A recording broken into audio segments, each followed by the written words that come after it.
All right, guys, we're back. I hope you are doing well. Bitcoin is breaking to new lows. It's put in its lowest close since February.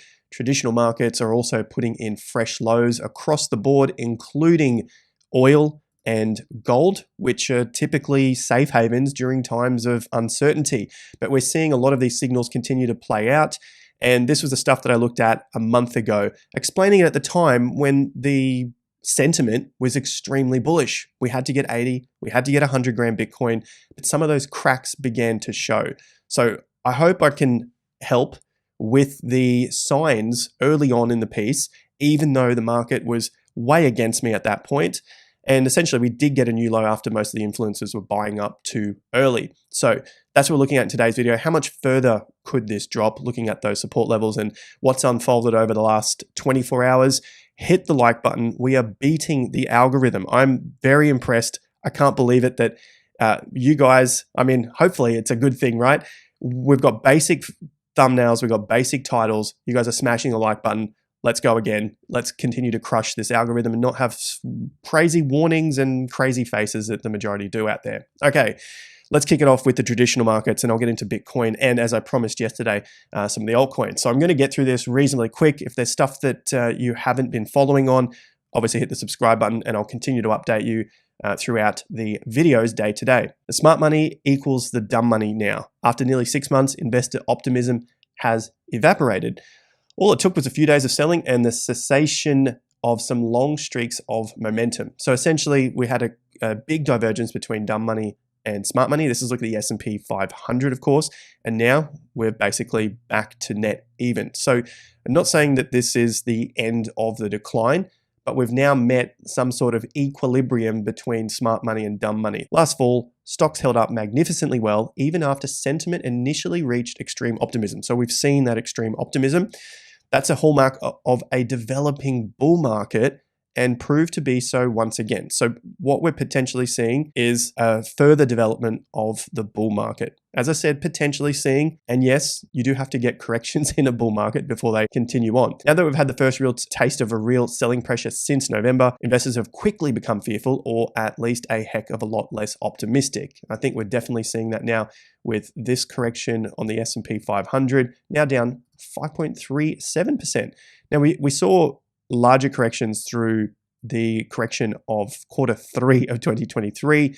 And so I guess as it stands now, this is just something that might take longer to reach new fresh highs again compared to where we've gone. But this so far still looks relatively healthy. Where it gets unhealthy is a breakdown past 4,700 points for the E-mini futures, back below the previous all-time high of 48 and below the swing bottom out of the all-time high where it came in at 47.02.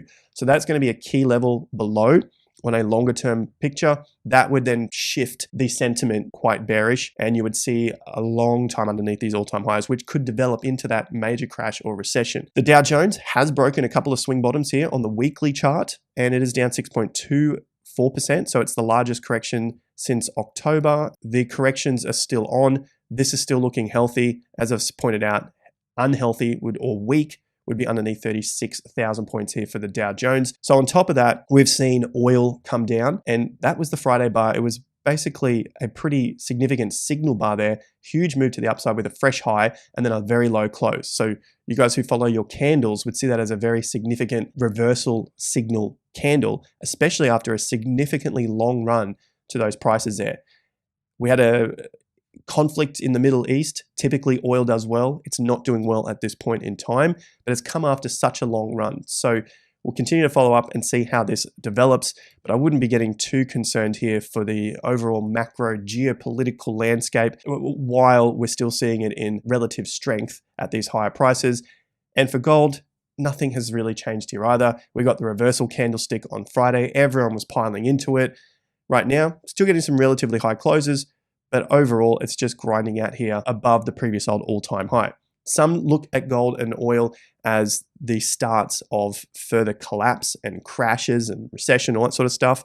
Right now, nothing is really saying that. Nothing's screaming that things are going to get ugly, because we've still got healthy corrections here for the S&P 500s. And yes, they take time to develop, but I wouldn't be trying to call it this early in the piece when we don't even have any sort of breakdown on the S&P 500. The 18.6 year cycle is still well and truly in this winner's curse phase. That's what we got here. This is this move up into 2025, 2026. The point here is we could see several months sideways, testing lows, coming back up, testing some higher prices, getting exciting, chopping the investors up in that period while we continue to play out in this winner's curse phase. That's for BTC. This is the 18.6 year cycle, over 200 years of history. You guys have heard me say that before, but if you are new, which we are getting a few hundred new people every day, so hit that like button. This has been over 200 years, and in the UK has been over 300 years of data of this cycle continuing to play out. Why more people don't see it? I think they want to make things more complicated than they are. And most people look at the stock market only or look at commodities only. They don't necessarily put the real estate cycle as the foundation of how the cycles work. More on that in future videos, but for now, this is where we are at. We're in this winner's curse phase, so I still see further upside for cryptocurrencies and Bitcoin coming. Now, this is what we were looking at back in March. So a month ago now, there was the signal that came in on the 17th of March, 3DD. We had 3 days down. Yes, that is a green bar, but you have lower highs, lower lows. The most important thing there, that indicates that selling pressure was coming into the market. This signal has been phenomenal throughout the history of Bitcoin, throughout the history of many markets, if you care to do the research yourself. I'm not going to spend hours here going through it. The idea is that the 3-day signal will show that you probably got, on probability basis here, there's a longer time underneath the old top than most are expecting. So most go to buy the low and they say the low's in. Influencers are saying it's in at 60K, buy this low. Market started to run up after that point. And we got dead cat bounces. One dead cat bounce here. It's sold off again on higher volume. It came back. We got into the gotcha bar. You guys might remember the 72,500, and then it closed low. Again, look at the swing chart. It came back underneath those tops at 71 and then failed to the downside. So it came to test the underside, and the support and resistance flip played out. Heavier volume coming back in. Again, test at 67, as we pointed out with the 50% level. So this is all part of Gann analysis. And if you want to learn more about this, check out the link in the video description, top link there, TIA Premium, going through courses on how to understand this for your short-term and long-term trading. It's been the best thing that I've learned for my own trading and investing over the last 14 plus years. So looking at where we currently sit, lowest close since February 29th, and the price did break down from those lows marginally, so I'll take that as a win. This was the video back on March 20th here after these moves occurred, and this was the point where a lot of people were buying this low. It might not be far off the low. The point I was making is after you see a signal of 3 days down, it's unlikely, not impossible, but it's unlikely that we were going to see much higher prices anytime soon, and that we could see at least a grind for a long time or further downside. So far, we've seen a grind for longer than what's happened, and we're seeing some downside. So the main thing here is not to get overconfident on those dips when you start to see a lot of the momentum at least coming to an end for the short term or medium term, depending on what time frame you're looking at. So that's the 3 days down. I'm going to go through that in time frames now where we could be several months, just looking at the probabilities, not saying that it has to happen. I don't have a crystal ball. I'm just working on probabilities, sharing those with you guys, and then hopefully using it for your own research, your own analysis, and then taking action on it, as opposed to influencers saying, buy this dip and buy this dip and buy this dip and all that sort of stuff. So the low wasn't in. That's now been proven. A lot of my points take a bit of time to play out, and I'm looking at longer term stuff here. So that's why we're looking at lows coming in for the market back in 2022, 2023, very heavy on the low here, on the banking crisis low, with how bearish the world was, yet it was a higher low in price. That has now played out. So that's how we come to these decisions in the market. So that's a look at those two. Lowest close there, rejections time after time. Now, this one here, the automatic reaction with Wyckoff here. So automatic reaction. It's been a while since we've looked at the Wyckoff schematic in terms of the reaccumulation, accumulation, or distribution and redistribution. At the moment, it seems like it's a distribution taking place yet again. The last one that I covered was back here, which was a distribution on the 4-hour chart, and then it was reaccumulation on the daily chart. So we saw that distribution back here came through, it confirmed taking out the lows, and then basically powered on to this last point here. The last time we used it was back at the bottom for a macro accumulation. Nailed that while the majority was still looking at this being a redistribution to the downside. Nonetheless, here we are. We find ourselves to the current day and the automatic reaction taking place with intense buying substantially diminished after the buying climax and heavy supply continuing. An automatic reaction takes place. The low of this sell-off helps define the lower boundary of the distribution trading range. So where's my chart here? There is the AR. We are almost back to that price there. Reasonable close at the moment, so I wouldn't be surprised if we were to see some sort of reaction from here to the upside to potentially test some of the higher prices. And what would they be? Well, let's take our 50% back down to 66.2, and of course those previous tops there at around $64,500. That's if you're to get a signal for the price to come back up and test those levels. Again, the same thing as yesterday. 67 is going to be that key level there for the market to get above, consolidate, and then break out of in the short term. So in terms of the longer term and the bottom not being in, potentially taking months from this point, I will point out that the low could be relatively soon, maybe forming now or in the next month or so, but the grind could be those several months. So all I'm looking at here is the 3 days down, and then where does that bottom come in and how long does it take to get back to a new high price? That's the gist of this. Now, this tool, if you want to look for it, is the Gann Swing Indicator. There is a link to it in the top of the video description for a 7-day free trial. Now, just quickly on this, we are looking for what's happened in the past where these 3-day down signals occur. This one tends to be my most preferred at this stage. You can see 3 days down, you want to see the red triangles not being interrupted by any green or any blue signals above. Gray is okay, but you don't want to see it interrupted by green or blue. So we've had those days down here. This was April 2021, similar sort of event. Everyone's getting super excited into this next peak in May, calling for 80 grand Bitcoin. That was your influences on, out there. Anyway, market collapsed from that point. Now, the time frame I'm looking at here is the 97 days from the top to get to that higher low in July. Then the market started to move away. So 97 days, call it about 3 months to the actual physical low of the price. That was 69 days from the top, and then 35 days to get to that significant dump. So the top to the dump was 35 days, 69 and 90-ish days. But to get to a new fresh high price from that top, remember a lot of people are buying in at the tops. That's what causes these tops. And so for them to get back in a profit, they're waiting about 6 or so months. There it is, 189 days to get back to those prices of March, April, and May of 2021. That happened in October. And then, of course, November was the top, and the market came down from that point. We had 3 days down again in 2019. That took a long time. That was 5 months. Remember, there was a 50% decline, another 50% decline, the halving, which took about 3 months of consolidation, and then the market took off from there.